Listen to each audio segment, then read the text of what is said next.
So friendly reminder, if you haven't already, please hit that like button and subscribe to my channel.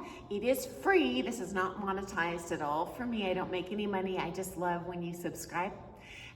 And let's get started. So today's video, I'm going to talk about metronomic swing and pendulum swing. If you are a newer dancer, I strongly recommend not watching this video, but going to one of my previously posted tutorials where I just talk about heels, toes, angles. You'll need to master those concepts first before you can implement this one.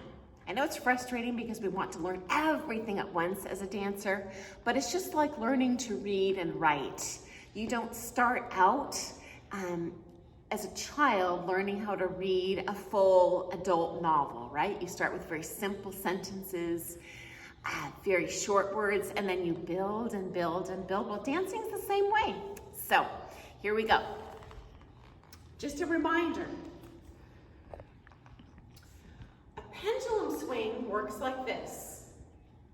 The feet move under the head, okay? So an example of this would be, say, step one of a chassé.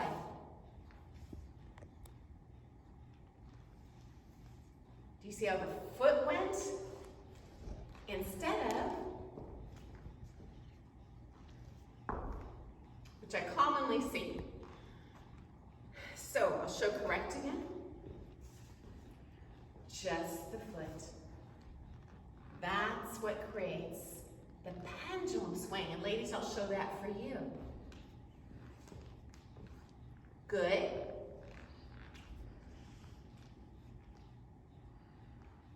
Just the foot, just the foot, just the foot, just the foot.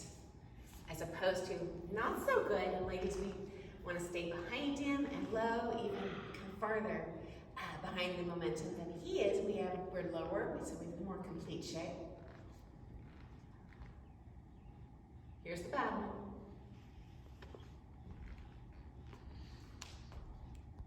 So if you can see, my nose should not be ahead of my hip there on step one. So here's step one, bad. Step two, or step one, better.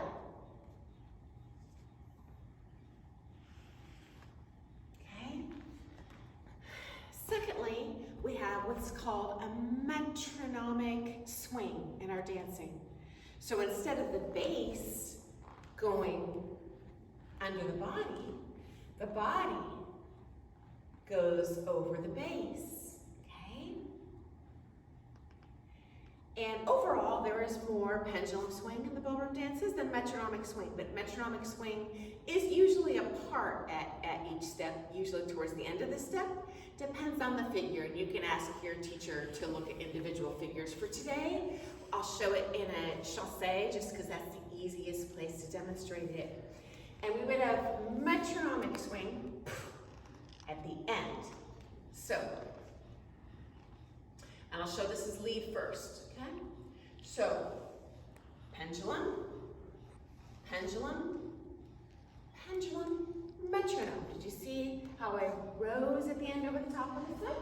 Now, I'll show not so good, which is a really common mistake I see for leads when you're supposed to be closing up the chassé.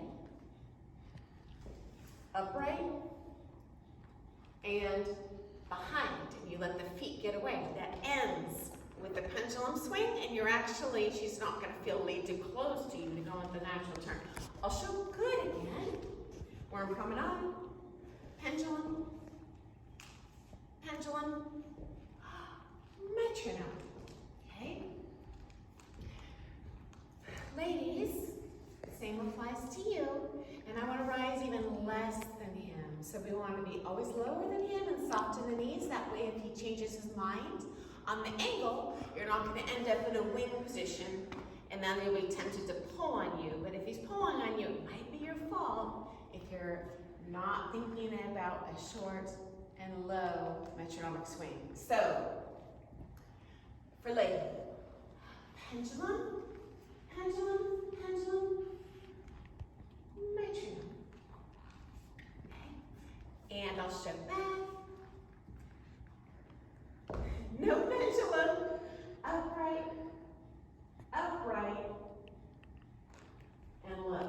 gonna dump your side. I'll show good again.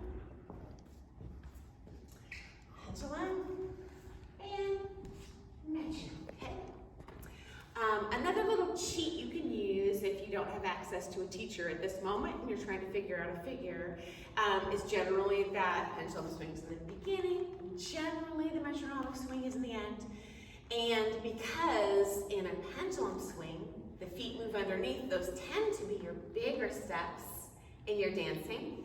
And if you step shorter, you're more apt to do the metronomic swing, right? Because that, in short step, you can actually get the body over the head. If you outstep your base, very hard without pulling on your partner to get over that foot. So, hope that's helpful. Just another way to look at the pendulum and metronomic swing in your dancing. Thanks so much for joining me today. See you soon. Bye.